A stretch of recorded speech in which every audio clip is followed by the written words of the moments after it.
Good. That's good. Good to be here. No, Eva. thank you for good doing to be this. with This you. is the first time Yeah. I'm doing it with this camera. Yeah, And I may get some rain on the lens, but let's see what happens. that's So- a really cool camera. Yeah, I know. It's kind of fun. It's one of my toys. Good. We need some of those. So I'm here with Beebe Bahrami. Bahrami. Beebe Bahrami. Bahrami. Yes. Bahrami. Yes. And she is the author of one of the Camino guides. Yes. That is the Moon Guide. Yes. Moon Camino de Santiago from Yes. Moon Publishing. Now, and she stopped by yesterday, and I said, why don't we go for a walk? And we talk about the guide, and we talk about what you do, because you do other things. You have another book too.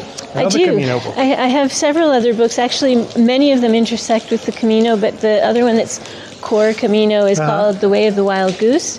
Yeah. And it's a memoir of the Camino, 3 pilgrimages that I walked, that I was also tracing a medieval mystery of what is this association with the Camino and pilgrimage with the goose.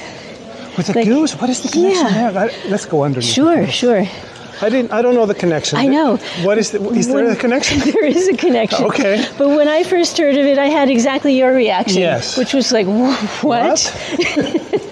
Goose? Exactly. Because I've heard about, we have Yeah. the shell, we have the arrows, we have all of that, Yes. but we don't have any goose, do Well, we? if you go into the gift shops here in Santiago de Compostela, you'll Yeah. find that they're selling Santiago de Compostela, Camino de Santiago, Game of the Goose game boards. That's true, I've seen And that. Yes. that's one association, but it seems at first very much on the surface and cute. But what really got me into this was years ago when I first started walking the Camino, I would meet European pilgrims, especially from France and Spain, some from Germany and Belgium, who would tell me they were on a more esoteric Camino and they were following the signs. And I said, oh, well, you mean arrows and Yeah. scallop shells, right? And they said, no. More profound signs, like the footprint of the goose, the 3-pronged. Oh. And I just thought that was curious. And one way, some people decided to walk the Camino. Didn't think much of it, but then it kept occurring. And then I went to Logroño, and they have a big Game of the Goose game board inlaid in the square of Santiago by the Iglesia de Santiago. Yeah. And it was designed by a parish priest in Logroño who wanted people to understand that the Camino is a deep spiritual initiatory path. Yes. Should I wait? We should maybe have a little break because we have a performance going on.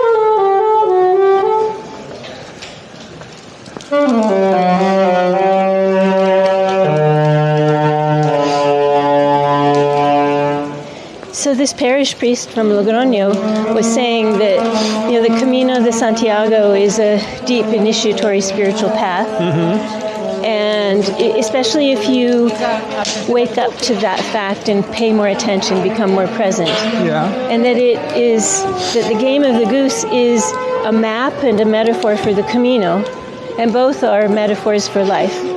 Oh. And the need to be more present and pay attention and wake up to what's around you and deeper. Yeah. So then I started paying attention because it was a parish priest who's now saying the goose is a sign and a spiritual guide of this path.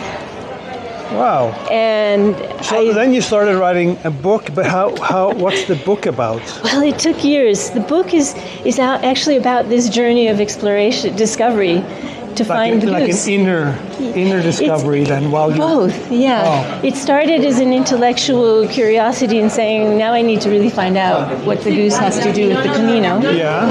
And I devoted 3 pilgrimages, 1 in France and 2 on the Camino Frances, to look for the signs of the goose. Yes.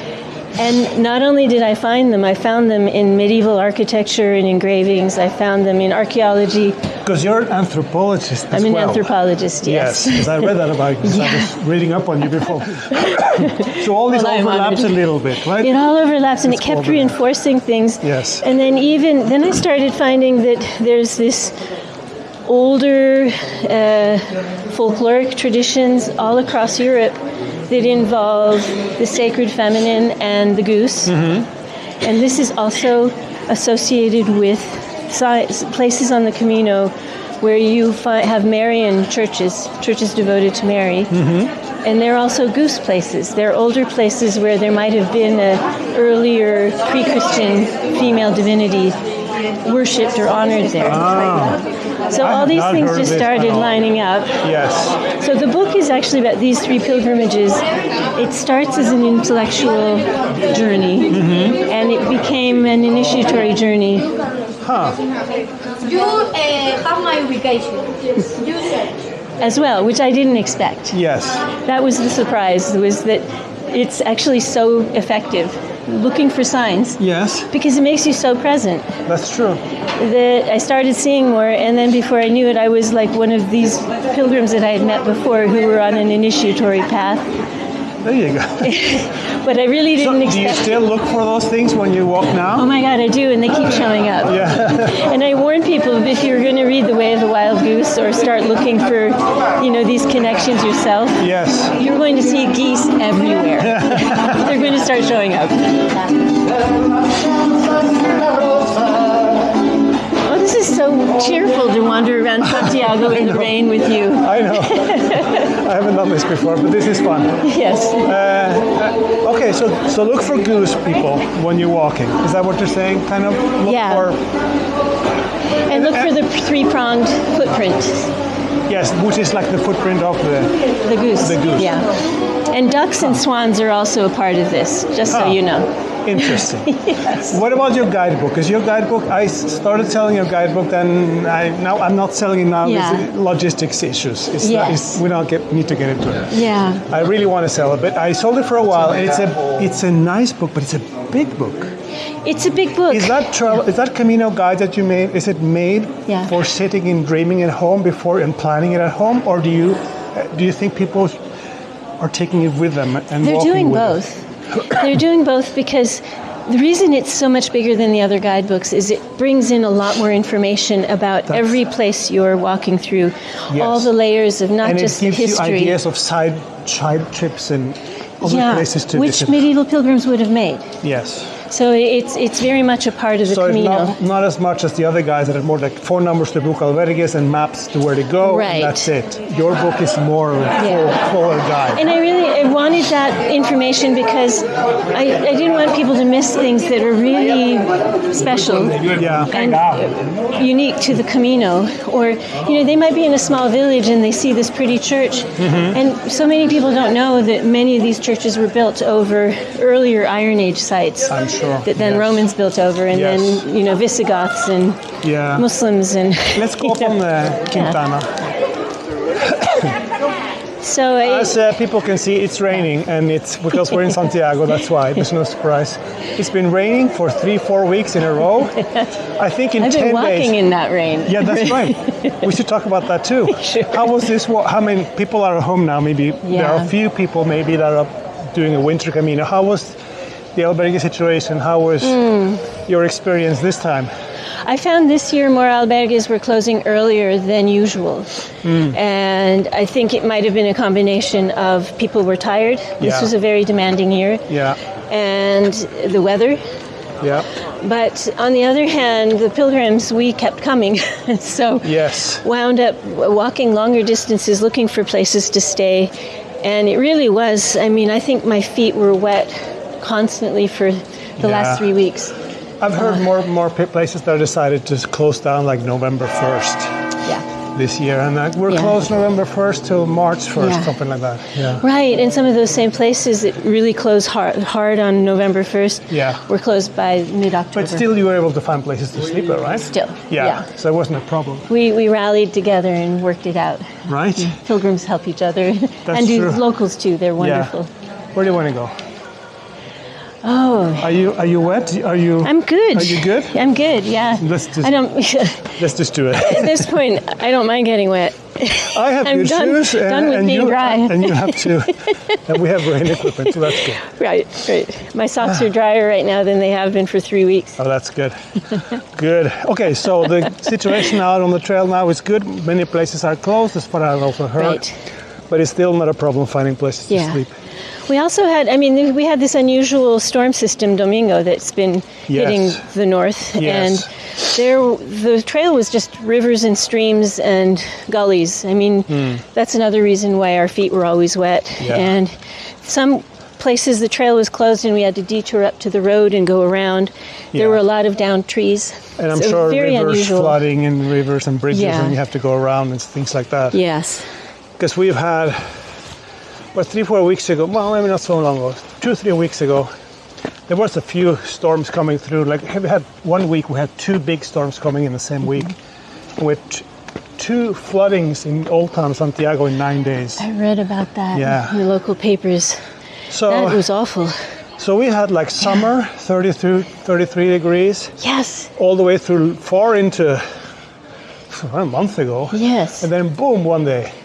I remember 15 that day. degrees and rain and wind and just there's no fall anymore. It's just summer and then winter. Because this is winter weather in Santiago. It is. Yeah, I remember the day I was on the Meseta right midway through. Yeah. And the day before was a heat wave. Yes. And the next day it was dropping temperatures and rain. Yes. Hi, very good. What else do we want to talk about? Anything else? Well, I would love people to know that, my guidebook is made for both for the dreaming stage. Yes. Because you can really inform yourself more about what's out there. Yeah. But then you can take it with you. I've seen people, bless them, they're carrying it. There's a waterproof map in the back that folds out, so it's a whole trail. Yep. And I've heard Did people... you have Kindle version as well, or no? Yes, I do, and iBooks. So I've heard some people say they studied the hard copy at home, left it with their spouse or a friend who wants to follow them. Yep. They took the map out, took it with them, and then they bought the Kindle version. And that way at night when they're putting their feet up in the albergue, they'll say, before we leave Castro Mayor, we need to go 200 meters to the left to see the Celtic Iron Age hilltop fort that is invisible from the Camino, but right there. And that's what I really am passionate about, that people know these places are there. Yes. Because some people will only walk the Camino once in their life, and if they go home and say, I can't believe you passed something that was very interesting, yes. Well, right here in Santiago de Compostela, right on the edge of the city limits, is a 3,000-year-old petroglyph. And it's magnificent. I haven't even seen that. What is that? It's in my guidebook. Oh, Would you like to walk there? I should go. It's about 2.5 kilometers, but... I don't have time now, but there's so many things. So people come visit Santiago and they spend maybe 2-3 days here, and they go to all the museums. Yes. And they see all the things that that live here never get to see. Yeah. But I guess it's hard when you have different priorities when you're living here. Well, I'm working. I'm not on vacation. I'm not. Exactly. It's not my time off. But anyway, sometimes I feel a little bit embarrassed by all that. But I think we all have that. Where I'm local, there's things I don't know until visitors come and say, "Hey, do you know about this?" Yeah. Oh, very good. Well, I'll put a link to your book in the description of the video. Oh, that would be great. Thank you. I'll put an Amazon link on there, and people can have a look. That's great. I have a question for you. Yes. As a local, what do you love most about living in Santiago? What I love most about Santiago, because we live in Old Town, we have an apartment not far from here. Yes. And I have a 6-year-old son, so what I love most about Santiago is that the fact that I can't say there's no cars in here, but there are very few cars, which means he can run around and be relatively safe. And it's a lovely culture for children. Yes, it's a nice place to grow up, I also think, because it's a town, but it's not bigger than a village, but not really a big town. Yeah. And people know each other. We know the baker by name. If we don't have the money with us that day, it doesn't matter. We come back the next day, we'll pay him. It's more... Yeah. It's very personal, and that's in general with Spanish people. In general, I think once they get to know you, you could. It's they're very, very good people in general. Yes. But people, I think, pilgrim know that because they've been walking in Spain for weeks and they know Spaniards. Yes. I think for many who come back, they come back because it's not just the power of the Camino and the beautiful simplicity of walking, but they love the Spanish culture. Yes. And they just want to have more of that. Yeah. I left when I picked up my wife's package, it was in here, and I left my umbrella there. Let's go get it.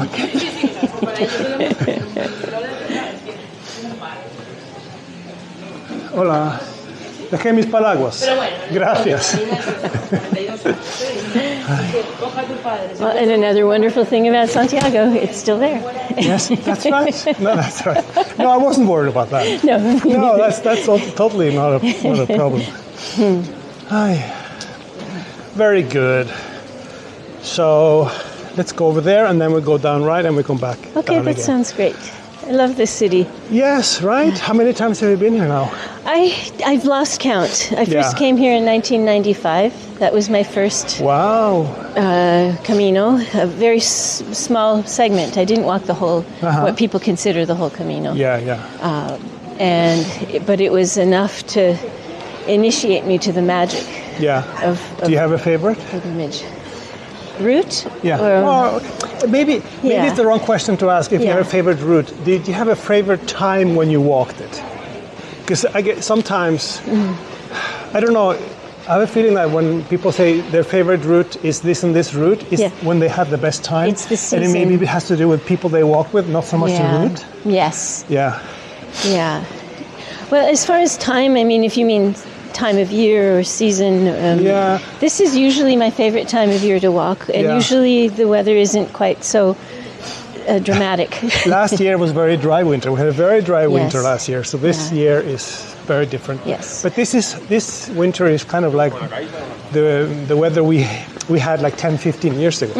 This is a normal winter 10-15 years ago. When I moved here 20 years ago, but when I got here, it started to rain in November and didn't stop until March. Oh my God. And then we had one day like this year when it just changed. One day it changes. Yes. Sun comes, and then in the summer I don't even look at the weather report because I know it's going to be good weather. Yeah. And now it's the other way around. Now I'm like, how much rain is going to be tomorrow? Do we need plastic boots or do we just need regular boots or tennis shoes? Yes. As I've been writing to my family that it's raining again, they write back and say, well, of course, you're in Galicia. Course, exactly. What do you expect? Anyway. Well, thank you for doing this little walk. Oh, thank you for inviting me. This is really an honor. This is the first time I'm doing it with this equipment, so I'm really hoping that it turned out well. We'll do it again tomorrow. We can do that. It's not a very long walk. All right, thank you. Oh my gosh, thank you, Ivar. This was wonderful. Hi.